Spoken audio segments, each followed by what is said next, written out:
여러분, 나는 평생을 인간의 본질을 연구한 철학자입니다. 나는 악관주의를 거부했고 불편한 진실을 피하지 않았습니다. 그리고 오늘 나는 여러분에게도 그 불편한 진실 하나를 말하려 합니다. 평생을 착하게 살아오신 분들께 묻겠습니다. 지금 행복하십니까? 솔직하게 대답해 보십시오. 착하게 살았더니 보상이 왔습니까? 참고 또 참았더니 사람들이 고마워했습니까? 거절하지 못하고 도와줬더니 그것이 당연해지지는 않았습니까? 세상은 착한 사람에게 보상을 주도록 설계되어 있지 않습니다. 오히려 착한 사람일수록 더 이용당하고 더 상처받고 더 늦게 깨닫습니다. 그래서 나는 오늘 여러분께 이렇게 말할 것입니다. 뻔뻔해져야 비로소 살아남는다. 이 말이 낯설게 들릴 수 있습니다. 어쩌면 불편하게 들릴 수도 있습니다. 하지만 이 강의를 끝까지 들으신 후에 여러분은 고개를 끄덕이실 겁니다. 자, 함께 시작하겠습니다. 먼저 왜 착한 사람은 반드시 손해를 보는가? 나는 평생 이 하나의 질문에 매달렸습니다. 인간은 왜 그렇게 행동하는가? 많은 철학자들은 인간을 이성적 존재라고 했습니다. 이성으로 판단하고 도덕으로 움직이는 존재라고 했습니다. 그러나 나는 그 반대를 발견했습니다. 인간은 이성이 아닌 의지로 움직인다. 내가 말하는 의지는 쉽게 말하면 이것입니다. 자기 자신을 보존하려는 욕망, 자신의 이익을 먼저 챙기려는 충동, 본능적으로 더 많이 가지려는 욕구, 이것이 인간의 진짜 엔진입니다. 도덕은 그 위에 씌워진 얇은 겉껍데기에 불과합니다. 여러분, 서운해하지 마십시오. 이것은 나쁜 사람들의 이야기가 아닙니다. 착한 사람도, 교양 있는 사람도, 종교인도 마찬가지입니다. 인간이라는 종 전체의 이야기입니다. 다만 어떤 사람들은 이 본성을 솔직하게 인정하고 어떤 사람들은 모른 척 살아갑니다. 그리고 모른 척 살아가는 쪽이 항상 손해를 봅니다. 여러분이 누군가에게 한번 양보하면 어떻게 됩니까? 처음에는 상대가 고마워합니다. 두 번째는 그냥 받습니다. 세 번째부터는 당연히 그래야 하는 것으로 생각합니다. 한 번 양보하면 요구가 되고 두 번 참으면 의무가 됩니다. 이것은 상대가 나쁜 사람이어서가 아닙니다. 인간의 뇌는 반복되는 패턴을 표준으로 인식하도록 설계되어 있기 때문입니다. 심리학에서는 이것을 기준선 이동이라고 합니다. 여러분의 배려가 상대 기준선을 높여버린 것입니다. 그러니 여러분이 어느 날 갑자기 아니오라고 하면 상대는 오히려 배신당한 것처럼 느낍니다. 이해되십니까? 세상이 여러분을 나쁘게 대하는 것이 아닙니다. 여러분이 스스로 그 구조를 만들어 온 것입니다. 나는 젊은 시절 어머니와 크게 다퉜습니다. 그리고 죽을 때까지 화해하지 않았습니다. 나는 인간의 선의가 항상 보상받는다는 환상을 일찌감치 버렸습니다. 여러분도 아실 겁니다.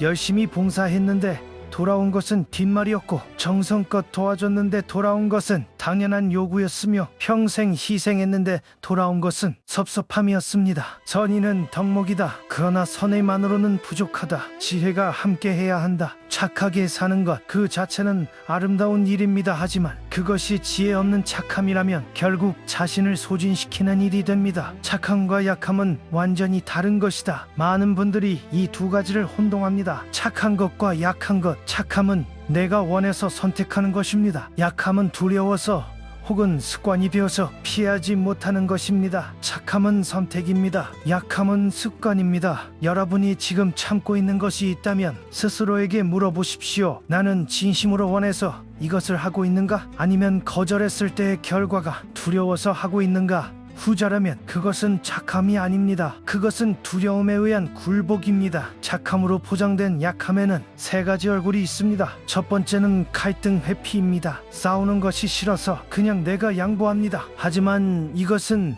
갈등을 해결한 것이 아닙니다. 갈등을 내 안에 저장해둔 것입니다. 그리고 그것은 쌓이고 쌓여 언젠가 폭발하거나 병이 됩니다. 두 번째는 미움 회피입니다. 상대가 나를 나쁘게 볼까봐 두렵습니다. 하지만 여러분 생각해 보십시오. 항상 예스만 하는 사람을 상대방은 과연 존중합니까? 아니면 당연히 따라오는 사람으로 여깁니까? 모든 사람에게 사랑받으려 하는 자는 결국 아무에게도 존중받지 못한다. 세 번째는 관계 단절 공포입니다. 내가 거절하면 관계가 끊어지지 않을까 하는 두려움입니다. 그런데 생각해 보십시오. 내가 아니오라고 했을 때 끊어지는 관계라면 그것이 애초에 진정한 관계였습니까? 진정한 관계는 상대가 아니요 라고 해도 이해합니다. 오히려 경계를 존중해 줍니다. 이 세 가지 두려움이 오랜 세월 반복되면 무엇이 됩니까? 그것은 자기 자신을 포기하는 습관이 됩니다. 여러분이 원하는 것이 있어도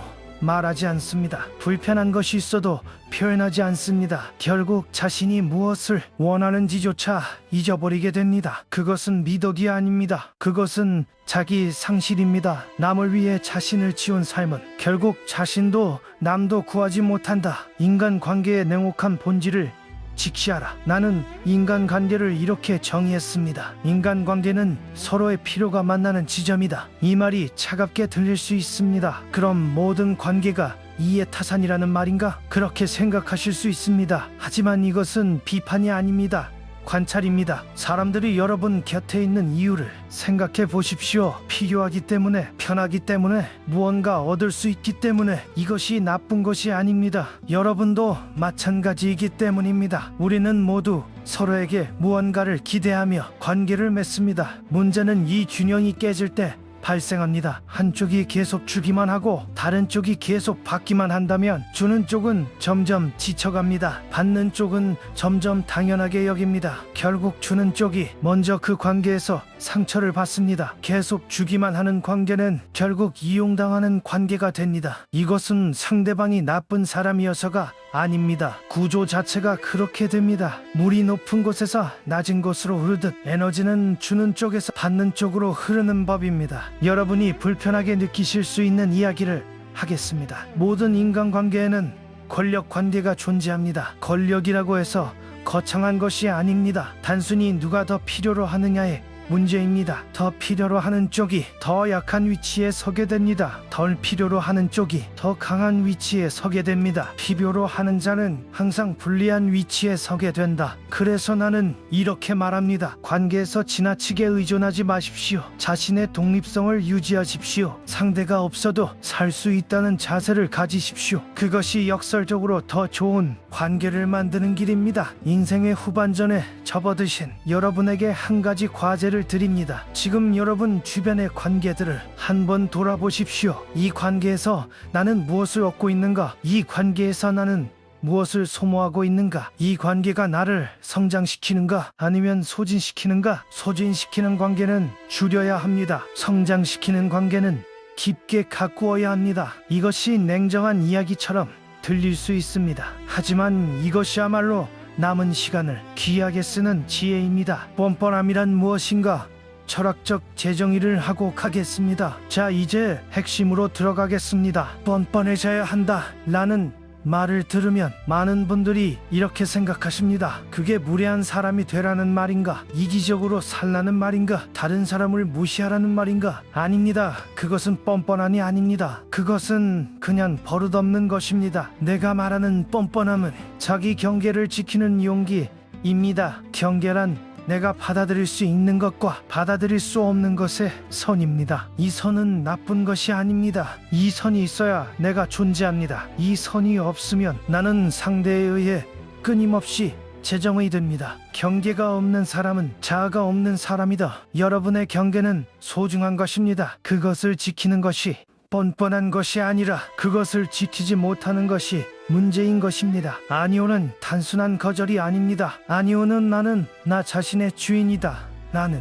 선원입니다. 어린 시절부터 우리는 이렇게 배웠습니다. 착한 아이는 거절하지 않는다. 좋은 사람은 부탁을 들어준다. 하지만 그것은 어린 시절의 규칙입니다. 어른, 특히 인생의 후반전에 있는 여러분에게 그 규칙은 더 이상 유효하지 않습니다. 그리고 많은 분들이 거절할 때 지나치게 설명합니다. 제가 이래서요, 저래서요, 사실은 이런 상황이 있어서요. 왜 그렇게 하십니까? 설명하면 할수록 상대에게 반박의 빌미를 줍니다. 설명을 길게 하면 결국 설득당하게 됩니다. 거절에는 이유가 필요 없습니다. 짧고 단호하면 충분합니다. 그리고 가장 중요하고도 어려운 것이 죄책감에서 자유로워지는 것입니다. 거절한 후 찾아오는 죄책감. 내가 너무 이기적인 것 아닌가? 저 사람이 나를 어떻게 생각할까? 그런데 여러분, 잘 들으십시오. 자신의 삶을 지키는 것에 죄책감을 느낄 필요는 없다.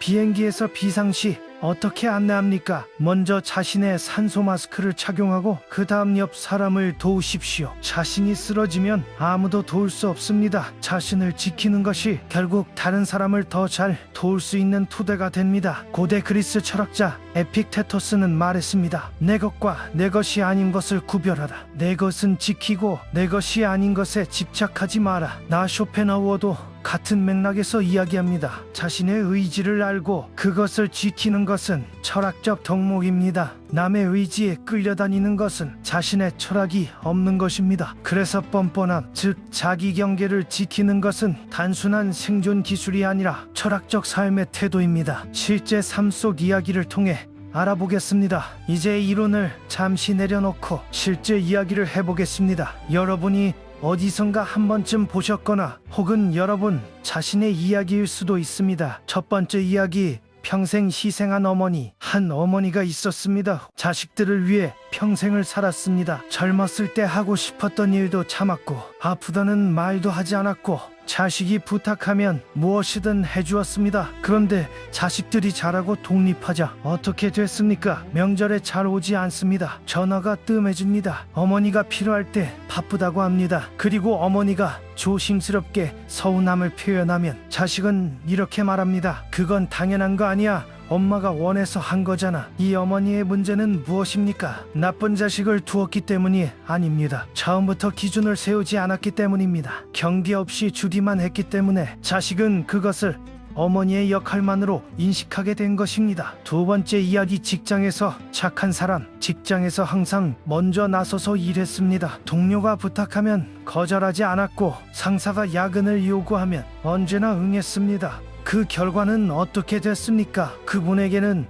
항상 더 많은 일이 쏟아졌습니다. 보상은 오히려 거절할 줄 아는 동료에게 갔습니다. 결국 저 사람은 뭐든 해준다 하는 이미지가 굳어져 갔습니다. 이것이 세상입니다. 불공평하지만 이것이 현실입니다. 선량함은 덕목이지만 선량함만으로는 세상을 헤쳐나갈 수 없다. 세 번째 이야기, 친구 관계에서 어떤 분은 친구들 사이에서 항상 베풀었습니다. 밥을 사고 택시를 부르고 어려울 때 돈을 빌려주었습니다. 그러다 자신이 어려운 일이 생겼을 때 연락을 했습니다. 그런데 돌아온 것은 무엇이었습니까? 핑계와 침묵이었습니다. 이것이 배신입니까? 어떤 의미에서는 그렇습니다. 하지만 나는 이것을 다르게 봅니다. 그것은 처음부터 균형 있는 관계가 아니었습니다. 한쪽만 주는 관계였습니다. 그 불균형이 어려운 순간에 드러난 것뿐입니다. 진정한 관계는 어려울 때 드러납니다. 그리고 그 관계는 균형이 있어야 합니다. 이 세 가지 이야기에서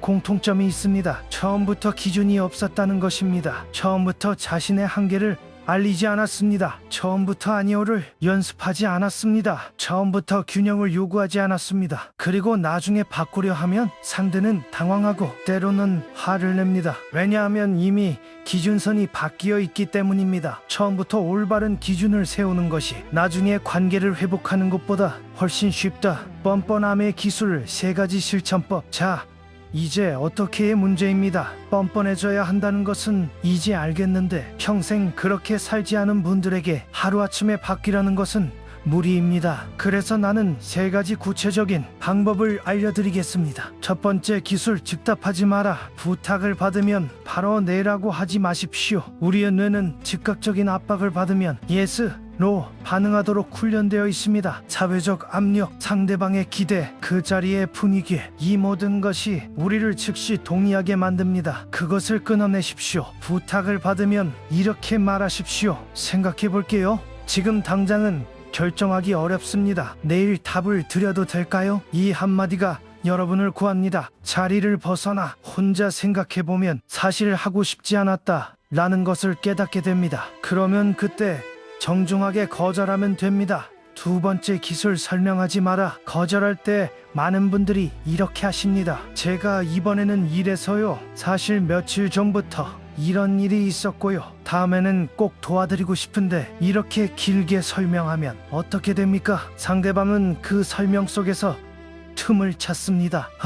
그러면 이렇게 하면 되지 않나요? 하고 반박합니다. 그리고 결국 설득당하게 됩니다. 거절은 짧을수록 강합니다. 이번에는 어렵습니다. 죄송하지만 이번에는 어렵겠습니다. 지금은 제 상황이 여의치 않습니다. 그것으로 충분합니다. 설명은 상대에게 반박의 빌미를 줍니다. 단호한 침묵이 가장 강한 경계선입니다. 물론 처음에는 불편합니다. 상대가 이상하게 볼 것 같고 관계가 어색해질 것 같습니다. 하지만 연습하면 됩니다. 거절도 근육처럼 쓸수록 강해집니다. 세 번째 기술, 죄책감을 내려놓아라. 이것이 가장 어렵고 가장 중요합니다. 거절하고 나서 찾아오는 감정이 있습니다. 내가 너무 이기적인 것 아닌가? 저 사람이 섭섭해하면 어쩌지? 다음에 부탁할 일이 있으면 어떡하지? 이 죄책감이 여러분을 다시 예수로 이끕니다. 타인의 기대를 충족하지 못했다고 해서 죄를 지은 것이 아니다. 생각해 보십시오.